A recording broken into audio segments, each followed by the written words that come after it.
Labour officer sir, சட்டம் என்ன சொல்லுதுன்னு சொல்லுங்கள். அவர் சொல்கிறது கரெக்ட் தாங்க. அப்படியே அது சட்டமாகவே இருந்தாலும் 20%லாம் கொடுத்துட்டு எங்களால் தொழில் பண்ண முடியாது. ஏற்கனவே நாங்கள் எல்லாரும் நஷ்டத்தில் தான் தொழில் பண்ணியிருக்கோம் தெரியுமா? உலகத்தில் எந்த முதலாளி தான் வாயால் லாபம் சம்பாதிச்சிருக்கேன்னு சொல்லியிருக்கான். உனக்கண்ணே நீ வாட்டில் வாய்க்கு வந்தே கேட்டு போவ. ஆனால் முதல் போட்டு தொழில் பண்ணுறவனுக்கு தான் தெரியும் அதில் உள்ள கஷ்டம், தெரிஞ்சுக்க. அப்போ தொழிலாளி வேலையை பார்க்காம உங்கள்கிட்ட சம்பளம் வாங்கிட்டு போகிறானா? போயாயோ ஏதாவது பேசிக்கிட்டு சும்மா. நீ சொல்கிறதெல்லாம் கரெக்டுன்னு வச்சுப்போம்ப்பா. 20% போனஸ் கொடுக்க எங்களால் முடியாது. வேணா ஒரு 10% கொடுக்குறோம். பேச்சுவார்த்தை எத்தோடு நிறுத்திக்குவோம். நாங்கள் ஸ்ட்ரைக் கண்டினியூ பண்ணுறோம். சொல்லுங்க, என்ன நினச்சிட்டீங்க உங்கள் மனசில்? நாங்கெல்லாம் வந்ததுக்கு என்ன மரியாதை?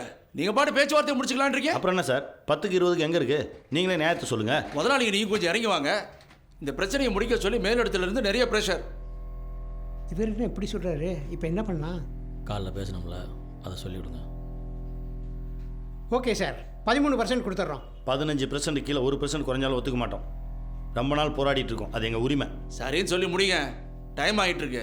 இன்னும் கூலி உயரை பற்றி வர பேச வேண்டியிருக்கு.